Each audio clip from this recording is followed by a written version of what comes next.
6.1 Rationales for Imperialism. Take up the white man's burden, send forth the best ye breed. Go bind your sons to exile to serve your captives' need, to wait in heavy harness on fluttered folk and wild, your new-caught, sullen peoples half devil and half child. Rudyard Kipling, The White Man's Burden, 1899. Essential question: what ideologies contributed to the development of imperialism between 1750 and 1900? Rudyard Kipling was an English writer who spent his youth in British colonial India.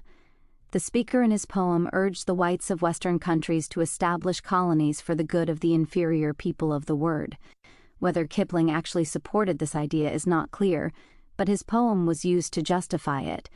Proponents justified European colonization using a variety of explanations, from a belief in nationalism, a desire for economic wealth, a sense of religious duty, and a belief they were biologically superior. These various motives for establishing overseas empires, a policy called imperialism, would lead to conflicts in Asia and a scramble to colonize Africa. Nationalist motives for imperialism. In Western Europe revolutions, the rise of nationalism and the creation of nation-states characterized much of the 1800s. With a strong sense of identity and loyalty to a state, many world powers boldly asserted authority over other territories. Building an empire in Asia or Africa was one way for a country to assert its national identity in the global arena. Britain, France, Spain, Portugal, and the Netherlands would long possess overseas colonies. European nationalism. After losing its American colonies, Britain looked for new lands to open to settlement. In 1788, the first British settlers arrived in the colony of New South Wales on the east coast of the island continent of New Holland, today's Australia. Britain was also expanding its influence in South Asia, gradually taking control of India from the East India Company. By 1857, Britain controlled the entire Indian subcontinent. Ceylon, Burma, the Malay states, and parts of Borneo in Southeast Asia were also under British control. France compensated for its humiliating defeat by Prussia in the Franco-Prussian War by expanding its overseas territories. It had already occupied Algeria in northern Africa, New Caledonia and other islands in the South Pacific, Senegal in western Africa, and Indochina in Southeast Asia. Italy and Germany were newly unified states in the late 19th century. Each wanted colonies not only for economic and strategic reasons, but also for prestige. However, neither began acquiring an empire until the mid-1880s. While Spain had led the quest for colonies in the first wave of imperialism during the 16th and 17th centuries, its power was greatly diminished by the 19th century. It did not play a dominant role in this second wave of imperialism. Japan in East Asia. Japan asserted its nationalist pride through incursions into Korea. This irritated China, a country that had exerted a strong presence in Korea for centuries. The conflict grew into the Sino-Japanese War. Japan's victory gave it control of Korea. Japan also seized Taiwan, which was known as Formosa from the time of Portuguese colonization in the 16th century until the end of World War II. Cultural and religious motives for imperialism. The Kipling quotation that opens this topic epitomized the condescending attitudes shared by imperialism's proponents.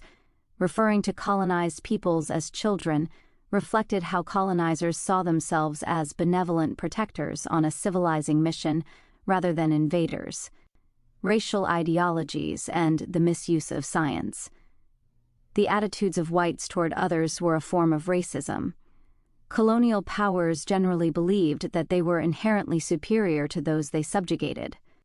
Pseudoscientists, people who present theories as science that are actually incompatible with the scientific method, strengthen these attitudes. They claim to have proof of the intellectual and physical inferiority of non-white races. Phrenologists, people who studied skull sizes and shapes, believed that a smaller skull size proved the mental feebleness of Africans, Indigenous Americans, and Asians. These ideas have been proven false. Legitimate science was also subverted to support imperialism. British scientist Charles Darwin's 19th century theory of evolution by natural selection stated that over millions of years, biological competition had weeded out the weaker species in nature, and that the fittest species were the ones that survived. Some thinkers adapted Darwin's theory of biological evolution to society, creating the theory known as social Darwinism.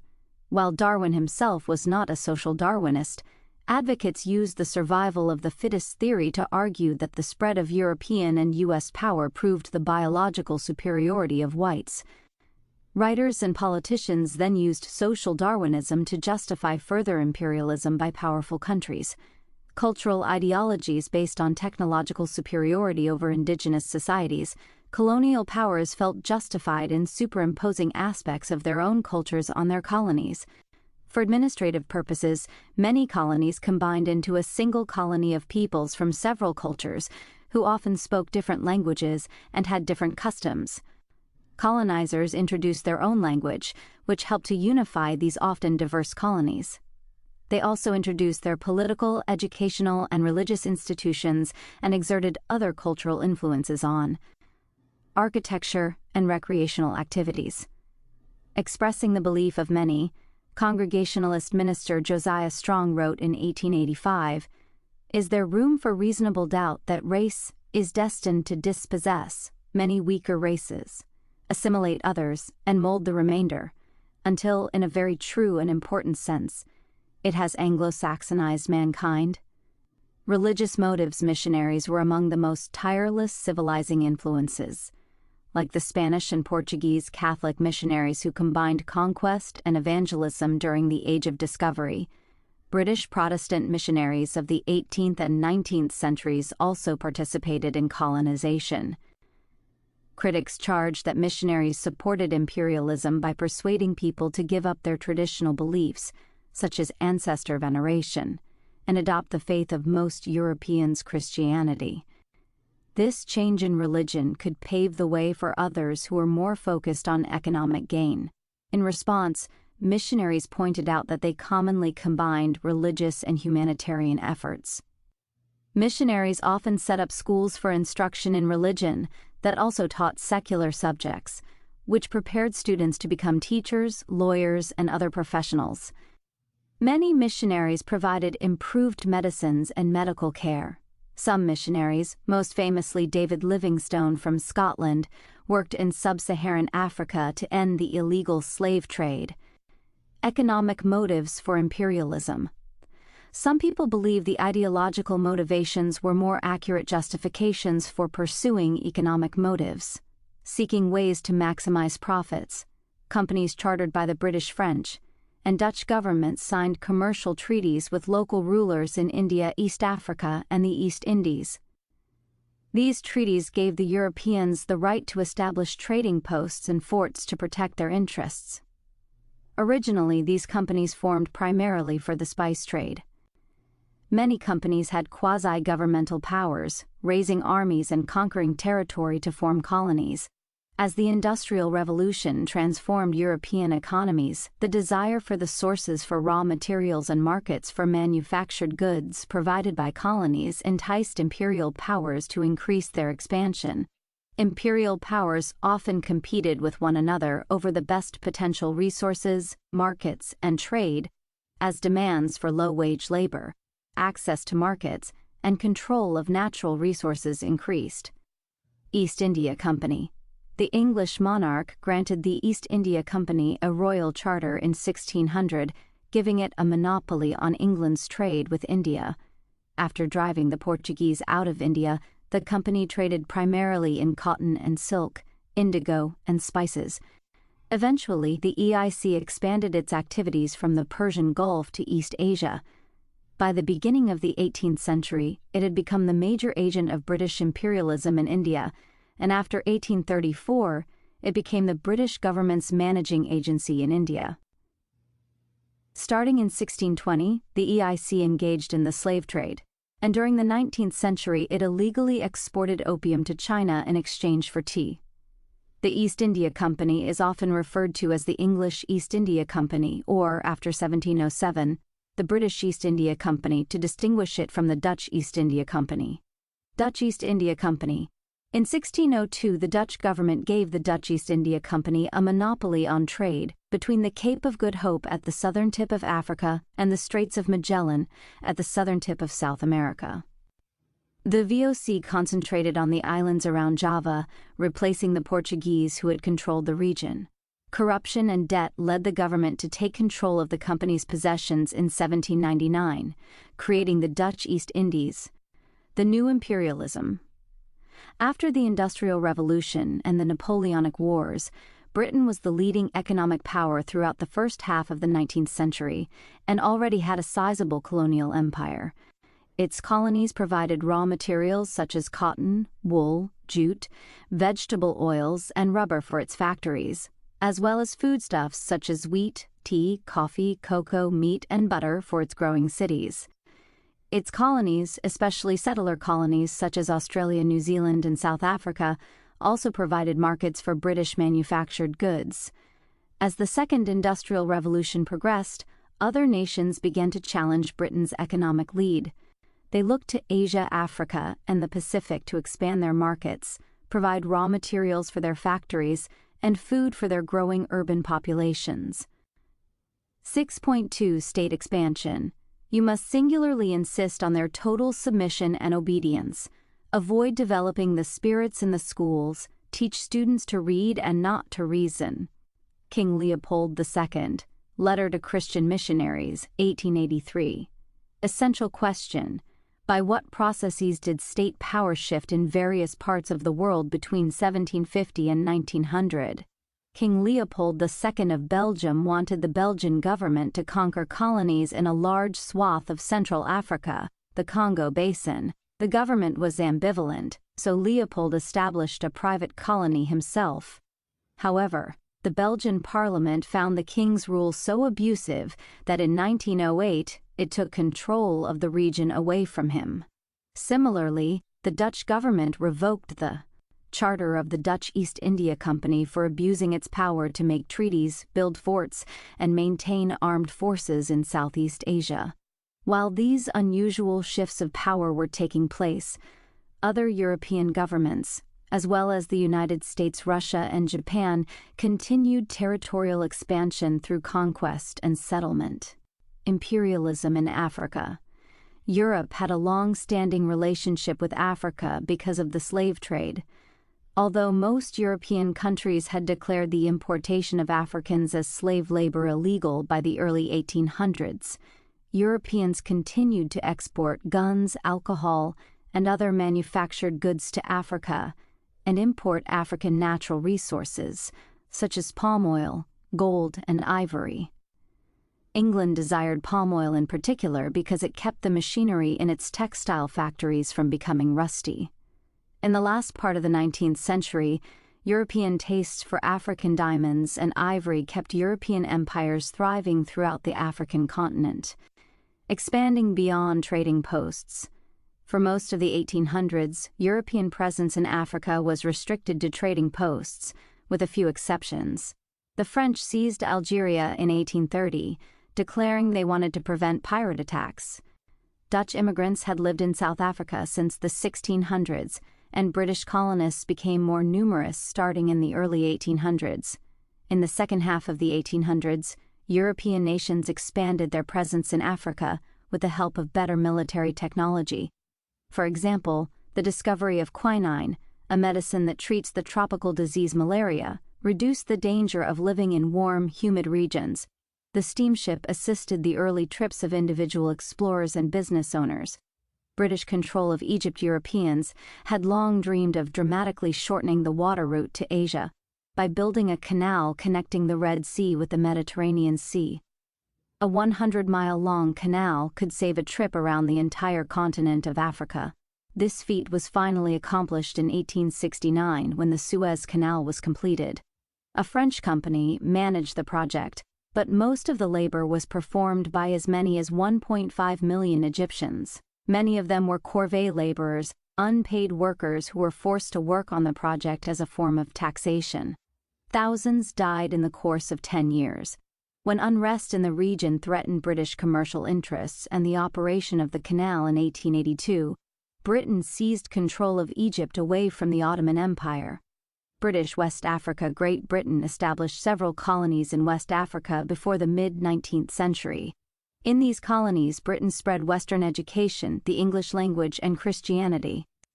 Sierra Leone was established in 1787. It was a home for freed people from throughout the British Empire who had been enslaved. Gambia was established in 1816. It and Sierra Leone were used as bases to try to stop the export of enslaved people from the region. Lagos became a crown colony in 1861 and served as a base for the annexation of much of the rest of what is now Nigeria. Britain acquired parts of what is now Ghana in stages. For example, the Gold Coast became a crown colony in 1874, but the Asante Empire to the north did not come under British control until 1901. Britain used both diplomacy and warfare to expand its empire.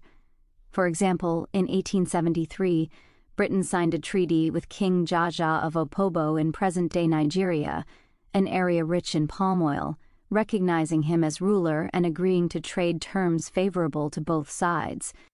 Other African rulers agreed to similar diplomatic treaties with foreign powers, believing they were protecting their sovereignty and trade rights. However, as European competition increased for control of African lands, the treaties came to be meaningless, and warfare was the inevitable result, as Africans resisted takeover but met with overpowering military strength. The French in Africa. France drove the Ottomans out of Algeria in 1830. By 1870, Algeria had become a settler colony, attracting Spanish, Italian, and Maltese as well as French immigrants. In the 1870s, the French also established trading posts in Guinea, the Ivory Coast, and Niger to compete with British West African colonies. The European scramble for Africa. Tensions mounted among industrialized European nations as they competed for natural resources in Africa. Leaders feared that the scramble for Africa, the competing efforts of Europeans to colonize Africa, would lead to war. Berlin Conference. Unlike many German leaders who had imperial ambitions, Otto von Bismarck had little interest in colonies. However, he did want to keep peace in Europe. So in 1884-1885, he hosted the Berlin Conference, a meeting of European powers to provide for the orderly colonization of Africa. No Africans were invited to the conference. European powers peaceably agreed to colonial boundaries and to the free movement of goods on Africa's major rivers, such as the Niger River and the Congo River. In most of the continent, Europeans established colonial borders that were merely artificial lines that meant little to the people who lived within them. These borders divided long unified societies into different colonies and united longtime rival groups into the same colonies. When these colonies became independent states in the later 20th century, these borders became the cause of extensive warfare by making national unity very difficult. South Africa and the Boer Wars. During the Napoleonic Wars, the British replaced the Dutch in the Cape Colony in the southern tip of Africa. The British introduced the use of English, but allowed people to use the Dutch language as well. Many of the Dutch-speaking Afrikaners, the descendants of 17th-century Dutch settlers, moved east of the Cape Colony, where they came into conflict with indigenous groups, including the Zulus, with whom they fought several wars. Throughout the 19th century, the British and Afrikaners continued to fight over land. This conflict came to a boil in the Boer Wars. These conflicts were bloody and brutal. In the end, the British Army drove the Afrikaners and the Africans from their lands, forcing many into refugee camps. These settlements, which were segregated by race, came to be known as concentration camps. Medical care and sanitation were very poor, and food rations were so meager that many of the interned died of starvation. Once news arrived in Britain about the wretched conditions of the camps, activists tried to improve the lives of displaced refugees. However, while white camps received some attention, conditions in black camps remained terrible. Of the 100,000 blacks interned in concentration camps, nearly 15,000 perished. By the end of the Boer Wars, the British had absorbed the settler colonies of British and Afrikaner peoples and the black Africans in the southern tip of Africa into its empire. Millions of Afrikaner and black African farmers had been displaced onto poor land, making it hard for them to earn a decent living. Congo. By 1875, Western European nations were poised to penetrate Africa's interior. King Leopold II of Belgium oversaw the invasion and pacification of the Congo in Central Africa in order to persuade the Belgian government to support colonial expansion. Unlike other European rulers, King Leopold owned the colony personally, using colonial officials against indigenous Congolese and a ruthless system of economic exploitation that allowed him to keep the profits made by the Congo Free State, which totaled some 220 million francs. Visitors to the colony reported on the brutal conditions for the laborers who were forced to harvest ivory and rubber. For example, Leopold's agents severed the hands of Congolese workers in order to terrorize others into submission. Workers who could not meet their quotas were beaten or killed, while others were worked to death. Although the term slavery was not commonly used when describing imperial activities, laborers in the Congo often received no payment for their back-breaking work, and their spouses were held captive so that the workers would not run away. As many as 8 million people perished under King Leopold's reign of terror in the Congo. In 1908, Belgium took over control of the Congo as a regular colony, and conditions improved. Independent countries. By 1900, the only African countries unclaimed by Europeans were Abyssinia and Liberia, a country founded by formerly enslaved people from the United States. Because Liberia had a dependent relationship with the United States, it was not fully independent. Italy attempted to conquer Abyssinia in 1895, but the native forces were too strong for the Italians. Imperialism in South Asia. Portugal, France, and England competed for control of India's spices, gems, and trade with regions to the east. Portugal established a coastal trading port on the southwestern coast in Goa in the early 16th century. However, it never extended its control inland. France established trading ports in the 17th century. However, its loss to Britain in the global conflict known as the 7 Years' War drove the French out of India. England's East India Company steadily encroached on the land of the weak Mughal Empire. Eventually, Britain controlled the entire Indian subcontinent, from Pakistan in the west to Kashmir in the north, to Bengal in the east, to the island of Ceylon in the south. At first, the EIC's small forces of British soldiers protected the firm's employees. As the British crept into India's interior, they began recruiting native Indian soldiers called sepoys to join the British colonial army. However, as explained in the next topic, the sepoys ignited an unsuccessful rebellion against the British in 1857, imperialism in East Asia. China did not experience imperialism in the same way that South Asia or Africa did. It maintained its own government throughout a period of European economic domination. As a result of superior military strength, European nations carved out spheres of influence within China over which they had exclusive trading rights and access to natural resources. Internal problems within the Qing government, such as the Taiping Rebellion, made it easier for foreign countries to dominate the economic affairs of China. During the Taiping Rebellion, which began in 1850, failed civil servant applicant Hong Xiuquan and starving peasants, workers, and miners attempted to overthrow the Qing dynasty. With the help of some warlords along with French and British intervention, the Qings prevailed in 1864. In the midst of the war, adding to China's internal problems, the Yellow River changed course, flooding farmland in some areas and leaving others open to drought. With agricultural lands devastated, famine followed, during which many Chinese starved to death. Adding to the troubles, the bubonic plague broke out at this time. By the end of the fighting, the rebellion was probably responsible for the deaths of more than 20 million people, more than half of whom were civilians.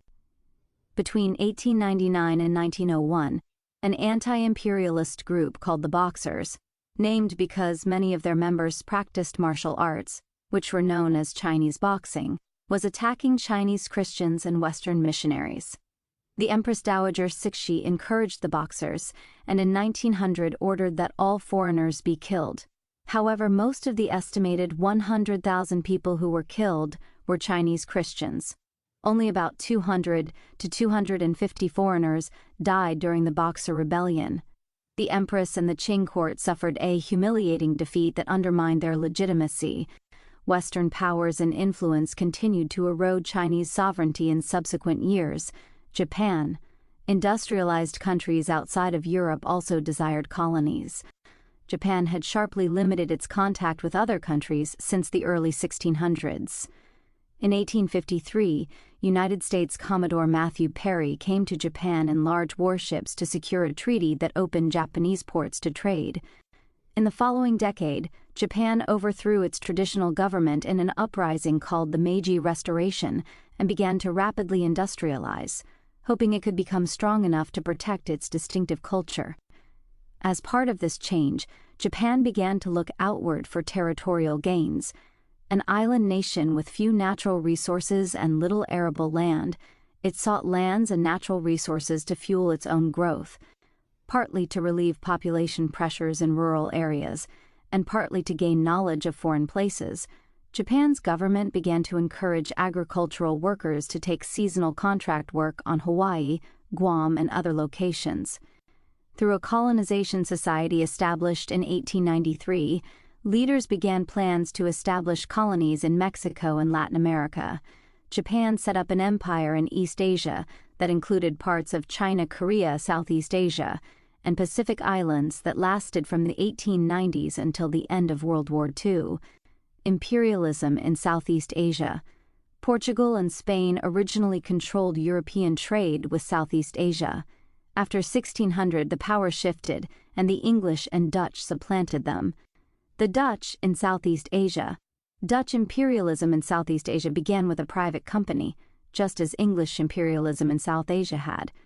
In 1641, the Dutch seized control of the Spice Islands, so called because they produced spices such as cloves and nutmeg that were in great demand in Europe.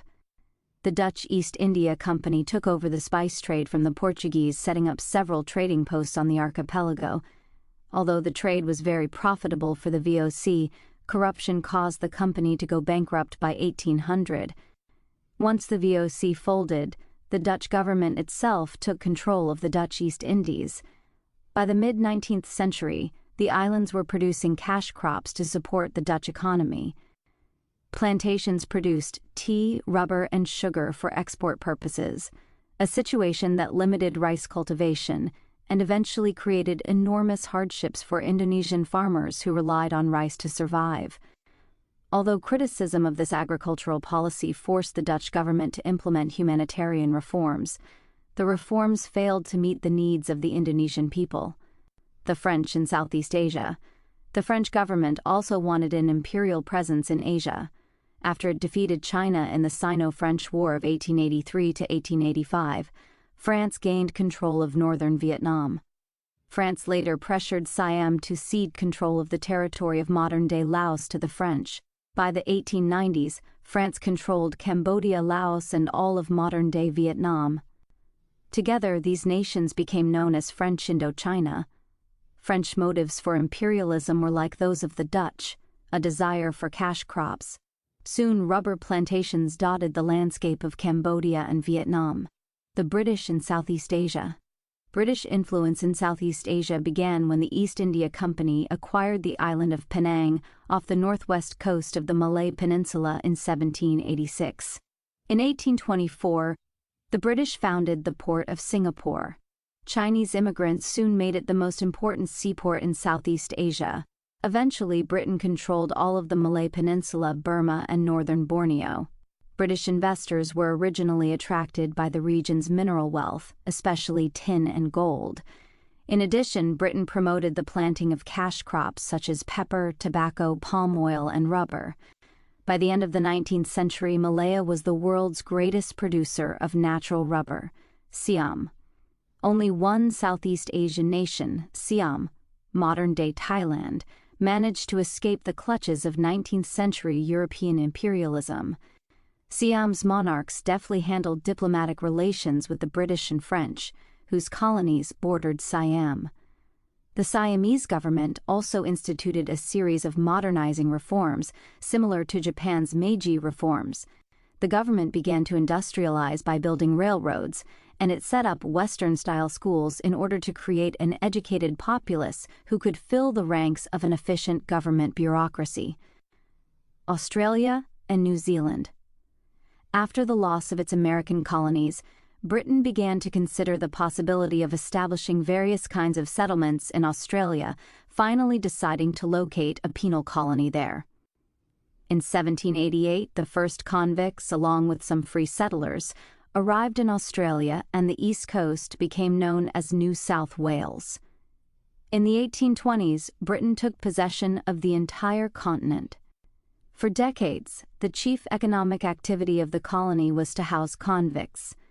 The discovery that Australia was well suited to producing fine wool provided a new industry, and in the 1830s, larger numbers of free settlers began to arrive.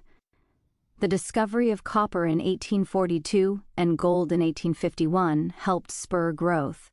When Britain annexed the settler colony of New Zealand in 1839, it was made a part of New South Wales. 2 years later, after the Treaty of Waitangi guaranteeing that the rights of the original Maori inhabitants would be protected by the British Crown, it became a separate colony. Nevertheless, open war broke out as European settlers encroached on Maori lands. The Australian gold rushes provided a market for foodstuffs raised by New Zealand farmers, both European and Maori. For many years, sheep grazing and dairy farming provided the base for the colony's economy. U.S. imperialism in Latin America and the Pacific. During the 19th century, the United States continued taking land from indigenous peoples, as Europeans had done since Columbus arrived. One notorious episode was the forced relocation of eastern woodlands peoples from the southeast to a new Indian territory in what is now Oklahoma. So many Native Americans died from exposure, malnutrition, disease, and exhaustion that this forced migration became known as the Trail of Tears. In 1823, President James Monroe issued the Monroe Doctrine, which stated that European nations should not intervene in the affairs of the countries in the Western Hemisphere. Implied in the doctrine was a desire to be an imperial power in the Americas. This desire played out in the U.S. war with Mexico, through which the United States gained vast territories in the Southwest from Mexico. Expansion on land. White Americans believed that they had a manifest destiny, a natural and inevitable right to expand to the Pacific Ocean. The United States bought Alaska from Russia in 1867. 2 years later, in 1869, the completion of a transcontinental railway spurred development of the American West. As white settlers moved westward to take advantage of offers of free land, Native Americans were forced onto reservations. By 1893, the U.S. Bureau of the Census declared that the western frontier was now closed. Expansion overseas. The United States turned its focus to lands overseas. The United States was not a global power for most of the 19th century. The Second Industrial Revolution brought newfound prosperity to the young republic. Economic considerations, as well as feelings of nationalism and cultural superiority, drove Americans' desire for territorial conquest. A group of American planters overthrew Hawaii's constitutional monarchy in 1895, but the islands did not become a U.S. territory until 1900. In the meantime, the U.S. victory in the Spanish-American War in 1898 brought Guam, Cuba, Puerto Rico, and the Philippines under U.S. control.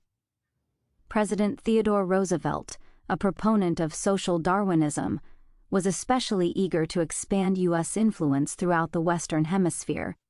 The 1904 Roosevelt corollary to the Monroe Doctrine stated that if countries in Latin America demonstrated instability, the United States would intervene. It did several times. For example, in 1904, Roosevelt sent U.S. troops to occupy a Caribbean island nation, the Dominican Republic, until it repaid its foreign debts. Russian expansion. Empress Catherine II set out to expand the Russian Empire in all directions during her reign, annexing about half of Poland as well as territory won from the Ottoman Empire.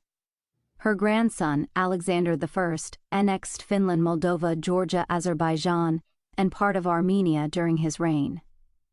Beginning in the 1740s, Russian merchants sponsored voyages to Alaska. In 1808, the Russian-American Company, which was similar to the British and Dutch East India Companies, established permanent headquarters in Novo-Arkhanggelsk. From there, they explored the west coast of North America. In 1811, they selected the site for a settlement at Fort Ross in California.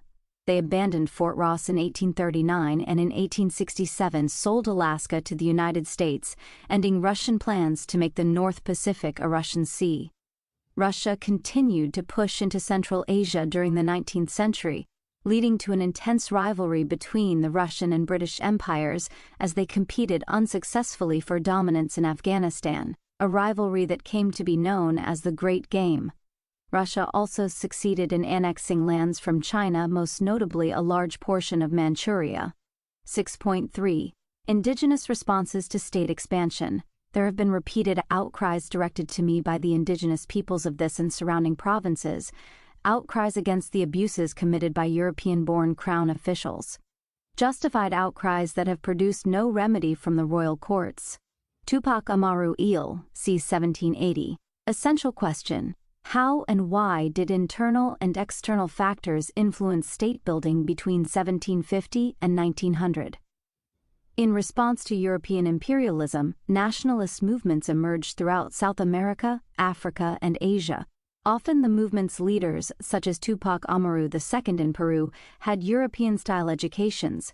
Many had developed a deep understanding of such Enlightenment ideals as natural rights, sovereignty, and nationalism. Some worked in official posts in colonial government. Some colonial elites used the education that imperialism provided them to drive out their conquerors in the 20th century. Anti-imperial resistance often created new states. Nationalist movements in the Balkans. At its most powerful, the Ottoman Empire stretched deep into Europe. However, by the early 19th century, it was losing its hold on its remaining European territories in the Balkan Peninsula. Inspired by the French Revolution, ethnic nationalism emerged as the peoples of the Balkans sought independence. The growing ethnic tensions in the region set the stage for World War I. Serbia and Greece won independence only after long wars. Bosnia and Herzegovina, Montenegro, and Bulgaria all rebelled against Ottoman rule. In 1877, Serbia and Russia came to their aid in what was to be the last and most important Russo-Turkish War. After the war ended in 1878, the Treaty of Berlin freed Bulgaria, Romania, and Montenegro, but placed Bosnia and Herzegovina under the control of Austria-Hungary. In North America, following the British victory over the French in the French and Indian War, the British issued the Proclamation of 1763. This act reserved all the land between the Appalachian Mountains and the Mississippi River for Native Americans, the first time a European government had recognized the territorial rights of indigenous peoples. However, the British colonists resented this interference in colonial affairs. After winning independence, citizens of the new United States soon overran the Ohio and Illinois river valleys, displacing Native Americans. Cherokee Nation. After 1800, the Cherokee assimilated to white settler culture, adopting colonial methods of farming, weaving, and building. They developed a syllabic alphabet for writing their language. Within a short time, almost the entire tribe was literate, and the Cherokee Phoenix became the first Native American newspaper in the United States. The Cherokee Nation adopted a constitution based on the U.S. Constitution, but assimilation did not save the Cherokee from white Americans' greed.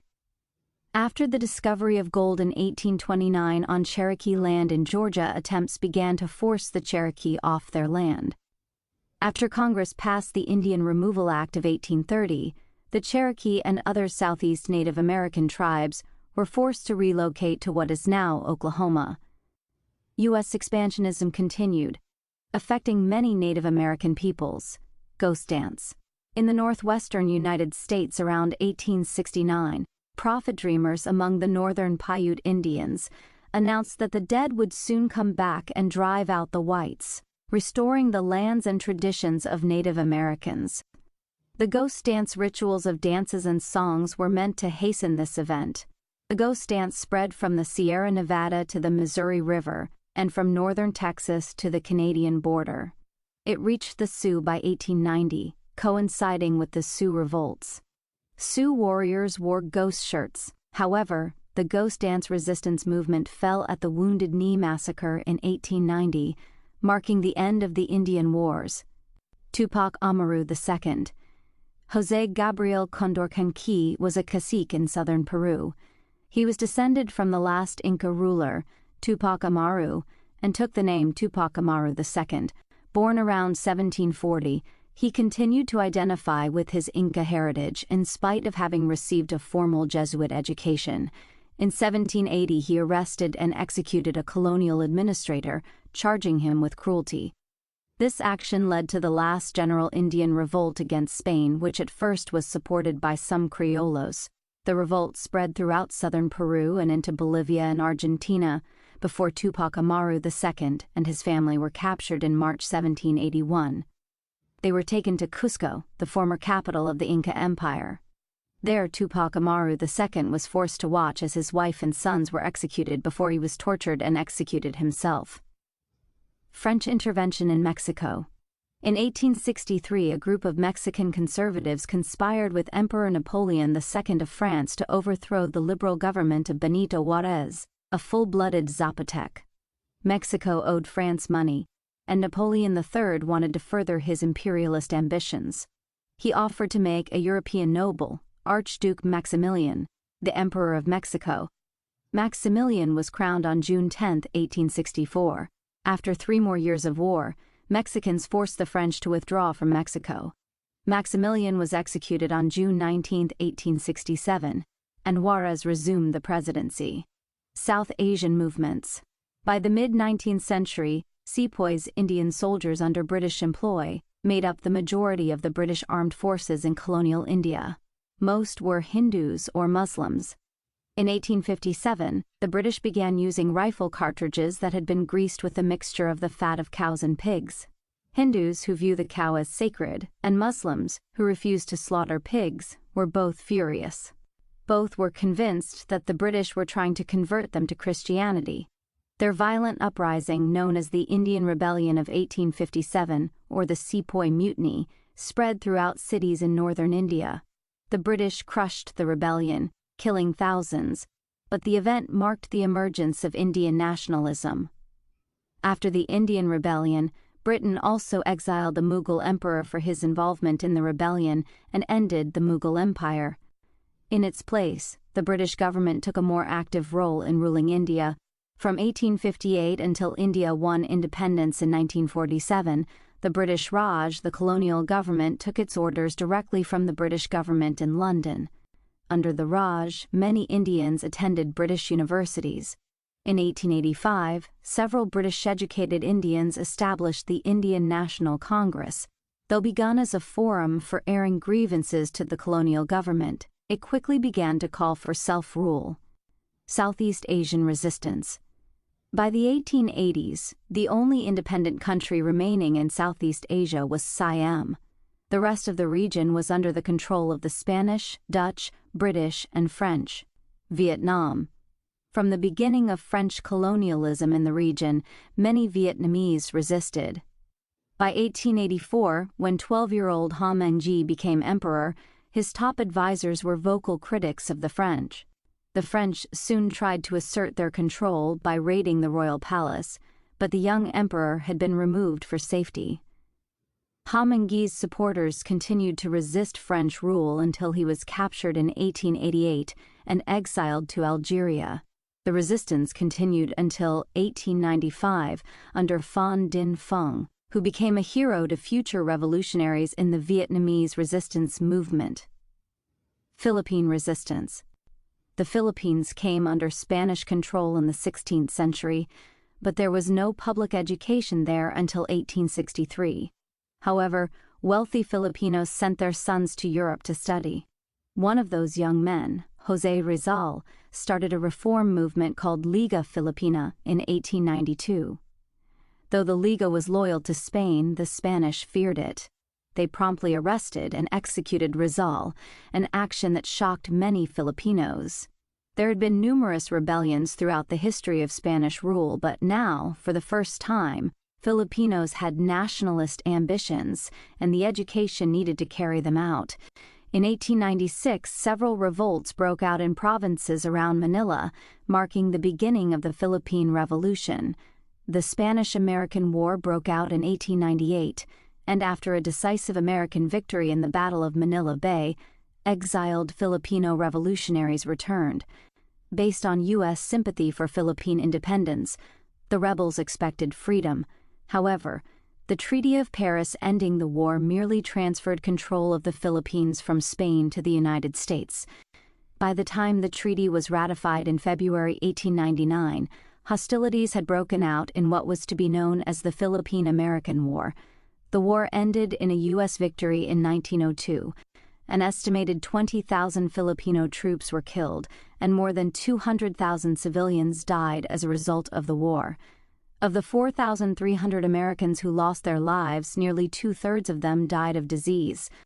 Organized resistance continued until 1906, but the Philippines remained a U.S. possession until 1946. Resistance in Australia and New Zealand. The Aboriginal people have been in Australia for an estimated 50,000 years and have the oldest continuous culture on Earth. At the time of European settlement, there may have been as many as 1 million people in 500 clans, speaking 700 languages. Australia. In 1788, the British began sending convicts and soldiers to establish colonies in New South Wales. The government instructed the settlers to treat the indigenous inhabitants kindly. However, the colonial government did not recognize indigenous land ownership. Further, because the indigenous inhabitants were not considered British subjects, they were not protected by law. Thousands of Aboriginal people were killed as they tried to defend their territory and resources from European settlers. New Zealand. Compared to the Aboriginals in Australia, New Zealand's Maori were newcomers, having arrived from Polynesia in the 14th century. Under the 1840 Treaty of Waitangi, Britain had promised to protect the property rights of the Maori.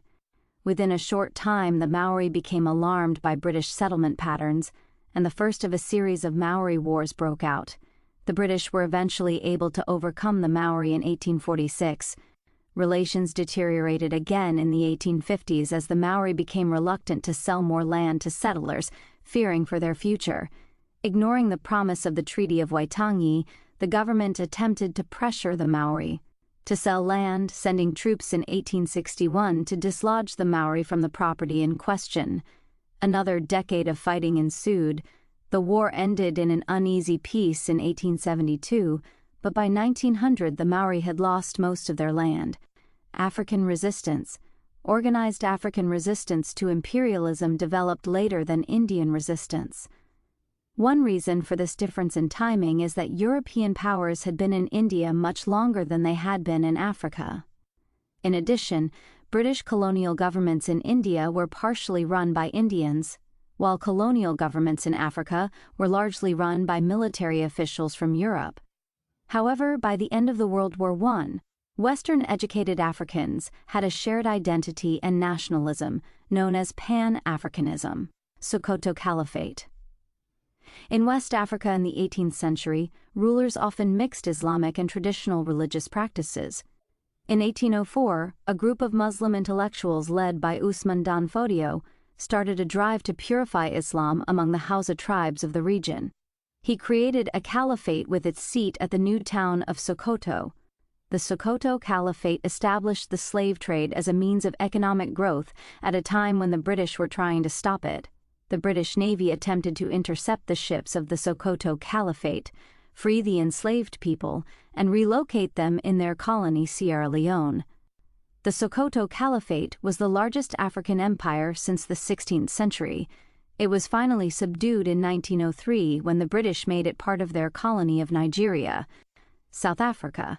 From 1811 to 1858, the British fought the native Hausa people, who did not want to be ruled by Europeans, whether Dutch or English. In 1856 to 1857, in the region east of the Cape Colony, some of the cattle of the local Xhosa were getting sick and dying, perhaps from diseases caught from the cattle of the British settlers. the Xhosa began to kill their cattle and destroy their crops in the belief that these actions would cause spirits to remove the British settlers from their lands. Some 400,000 head of Xhosa cattle may have been killed.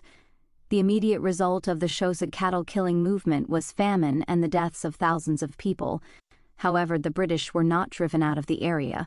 In the 1870s, the British fought the Zulu Kingdom, located on the South African coast of the Indian Ocean, which had become a well-organized and centralized state.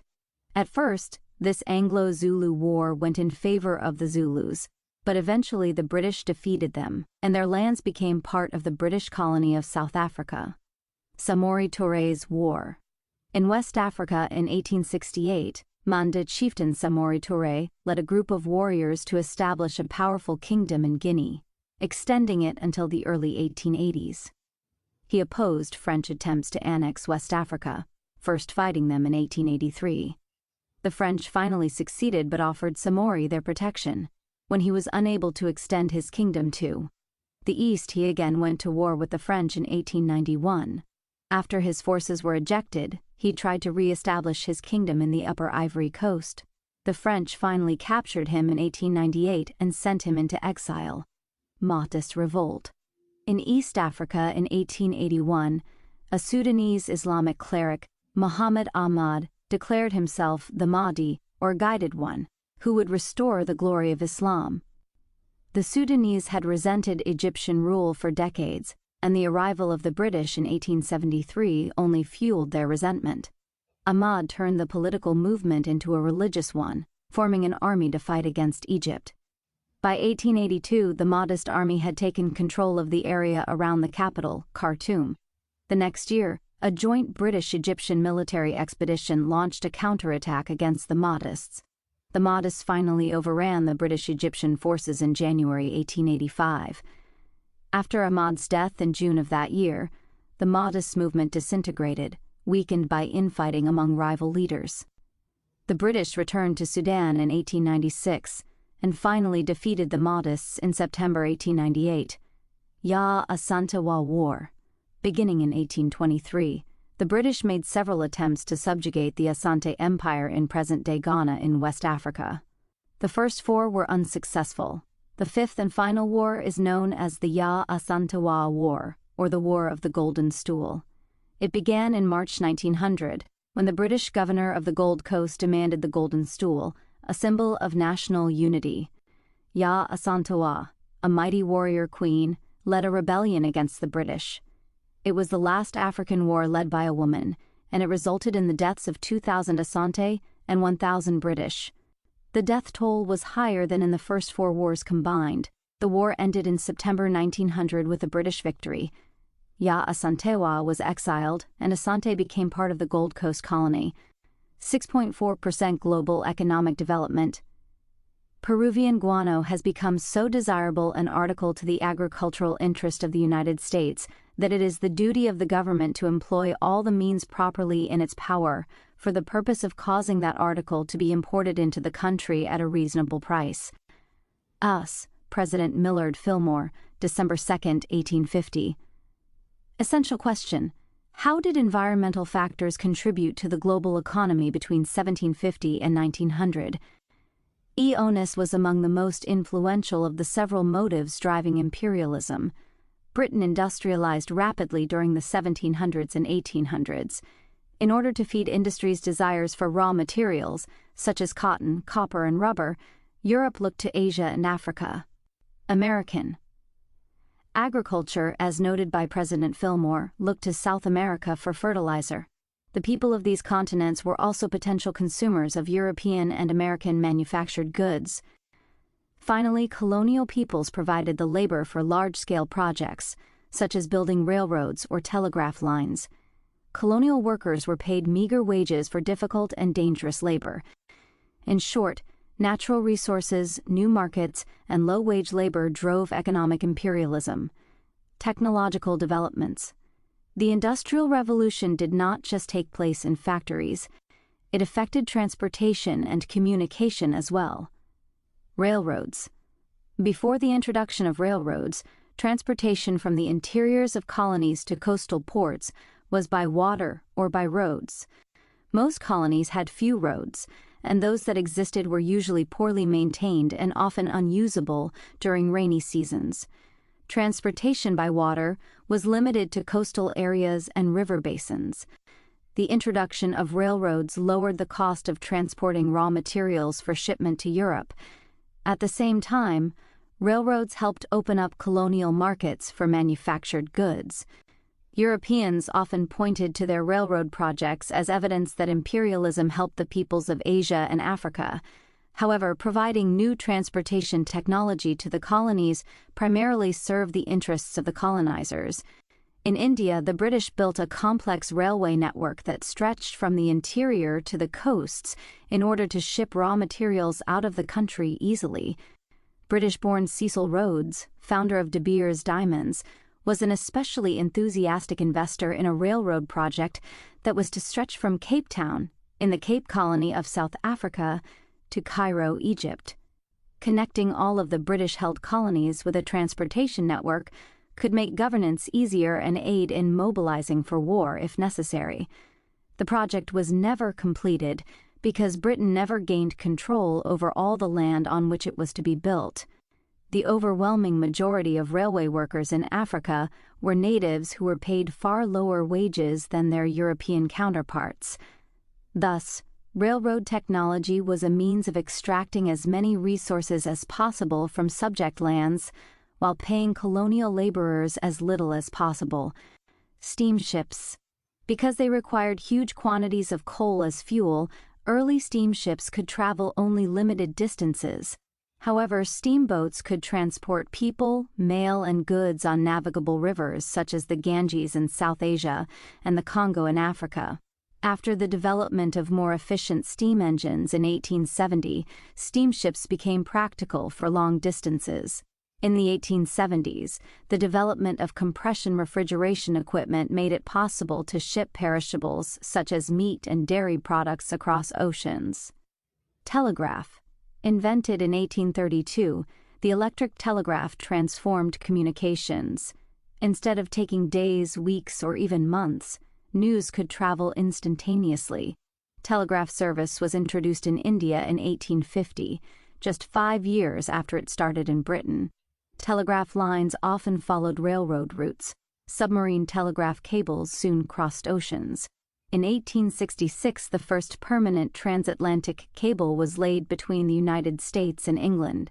Telegraph service between England and Australia was introduced in 1872, and in 1874 service between Portugal and Brazil allowed instant communication between Europe and South America. Agricultural products.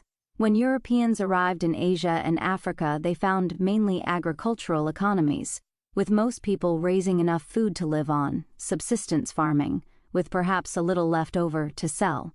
Subsistence farming is still common throughout sub-Saharan Africa, Southeast Asia, and parts of Latin America. Under control of imperialist powers, subsistence farmers abandoned their traditional ways and grew cash crops instead. These were crops such as tea, cotton, sugar, oil palms, rubber, and coffee that were grown for their commercial value rather than for use by those who grew them. Imperial demands for cash crops had a damaging effect on subject nations. As cash crops replaced food crops, food prices rose. The growing European middle classes created a demand for meat. Cattle ranches in Argentina, Brazil, and Uruguay produced beef for export. Sheep herders in Australia and New Zealand exported lamb and mutton. New technology allowed meat to be shipped over long distances. Meat could be processed and canned in packing plants or shipped fresh or frozen in refrigerated steamships. Guano, bat and seabird excrement, is rich in nitrates and phosphates. These make it an excellent natural fertilizer. Because of the dry climate in Peru and Chile, vast quantities of guano had accumulated before people began mining it in the 19th century. Between 1840 and 1880, millions of tons of guano were dug by hand and loaded onto ships for export, often by indentured Chinese or Polynesian laborers. Raw materials. The demand for raw materials that could be processed into manufactured goods and shipped away, often back to the providers of raw materials, turned colonies into export economies. Imperial attention focused on the tropical climates that were conducive to the presence of raw materials, unlike some imperial countries. Cotton. Britain's parliament banned Indian cotton textiles in 1721 because they competed with the native wool industry. Soon after, cotton from Britain's southern colonies in America shifted production. The colonies would provide the raw materials, and England would manufacture. Textiles. During the Industrial Revolution, Britain's great textile mills got 80% of their cotton from the United States. When the American Civil War erupted, Northern warships blockaded Confederate ports, cutting off the supply of cotton. As a result, farmers all over the world, from Australia to the West Indies, replaced food production with cotton to make up for the shortage. Cotton farmers in India were able to benefit from the shortages caused by the Civil War, but Egypt benefited most. Egypt had already developed a fine, long staple variety of cotton and ramped up production. By the end of the 19th century, 93% of Egypt's export revenue came from cotton. Raw cotton production from Egypt and India supported the manufacturing of textiles that Britain exported all over the world. Rubber. Natural rubber is made from the latex sap of trees or vines. It softens when warm and hardens when cold. In 1839, Charles Goodyear developed a process known as vulcanization that eliminated these problems and helped create the modern rubber industry. Rubber was used to produce tires for bicycles, hoses, gaskets, waterproof clothing, and shoe soles, among other items. Rubber trees are native to the Amazon rainforest of South America, where they grew wild but widely dispersed. Latex could also be extracted from vines native to Central Africa, though they were destroyed in the process. Each source provided about half the world's rubber supply, but they soon were inadequate to meet the demand as rubber became an important industrial material. In both sources, rubber barons forced indigenous people into virtual slavery. In some cases, companies mutilated or killed workers who failed to meet their quotas. In 1876, the British India Office obtained rubber tree seeds from Brazil. After being propagated in England, the seedlings were sent to Ceylon and Singapore. Before long, thousands of acres of forest were cleared to make room for rubber plantations in Malaya, Indochina, the Dutch East Indies, and elsewhere in Southeast Asia. Palm oil. The machinery in Europe's factories required constant lubrication to keep it working, creating a demand for palm oil, which was also used for candle making. The oil palm originated in West Africa, where it was used as a staple food product for 5,000 years. Palm oil was so valued that it was used in place of money in many African cultures. Palm oil became an important cash crop in West Africa, where prisoners of tribal war were often enslaved to help with the palm oil crops. European colonists established oil palm plantations in Malaya and the Dutch East Indies. Ivory. The tusks of elephants provide the product ivory. Most of the ivory trade was with Africa, since both male and female African elephants have large tusks, which average 6 feet in length. Ivory was prized for its beauty and durability. It was used primarily for piano keys, billiard, balls, knife handles, and ornamental carvings. In the mid-19th century, the European scramble for ivory preceded the scramble for colonies. The Ivory Coast got its name from the fact that the French originally set up trading posts there for the acquisition of ivory and the purchase of enslaved people. Minerals. Some of the most valuable products were mineral ores used in manufacturing. They came from around the world. Mexico produced silver. Chile produced copper, which was used for telegraph cables and electrical power lines. Northern Rhodesia and the Belgian Congo produced copper. Bolivia, Nigeria, Malaya, and the Dutch East Indies produced tin, which helped meet the growing demand for food products in tin cans. Australia and South Africa, as well as parts of West Africa and Alaska, produced large deposits of gold, diamonds. Because of his frail health, Cecil Rhodes was sent to South Africa in 1870 to join a brother on a cotton farm. In 1871, the brothers joined the diamond rush and went to Kimberley, the center of mining activity. After completing a degree at Oxford University, Rhodes acquired some of the De Beers mining claims and formed the De Beers Mining Company in 1880. By 1891, De Beers accounted for 90% of the world's diamond production. Rhodes also had a large stake in the world's largest gold fields, which were discovered in 1886 on South Africa's Witwatersrand. By the age of 29, when Rhodes was elected to the Cape Parliament, he was the most powerful man in southern Africa. He sought to expand to the north, into Bechuanaland and what became known as Rhodesia and is now Zimbabwe and Zambia, with the dream of building a railroad from Cape Town to Cairo and claiming all the land along the route for the British Empire. In 1890, Rhodes became the Prime Minister of the Cape Colony, where his racist policies paved the way for the apartheid, or racial segregation, that plagued South Africa during the 20th century. Global consequences. Industrialization was accompanied by the need to find raw materials that could be turned into finished products to be sold globally, often bought with the profits from raw materials. As urban populations grew, the demand for food was increasingly met by imports made possible by new technology such as refrigeration.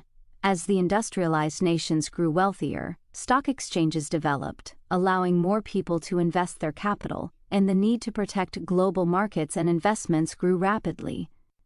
Consequences of commercial extraction. Farmers were allowed to raise only cash crops, such as sugar, cocoa, or groundnuts, at the expense of other agricultural products. This use of land led to monocultures, or a lack of agricultural diversity, particularly in developing nations. Large areas were often cleared of forests to make room for farming, which took its toll on both biodiversity and the climate. Cash crops such as cotton rapidly depleted the soil's natural fertility. Moreover, crop diseases and pests spread more easily when there was only one crop planted in an area. Today, many former colonies have been unable to rediversify their land use because the development of monocultures has badly damaged croplands. As a result, they often must import basic agricultural goods in order to feed their people.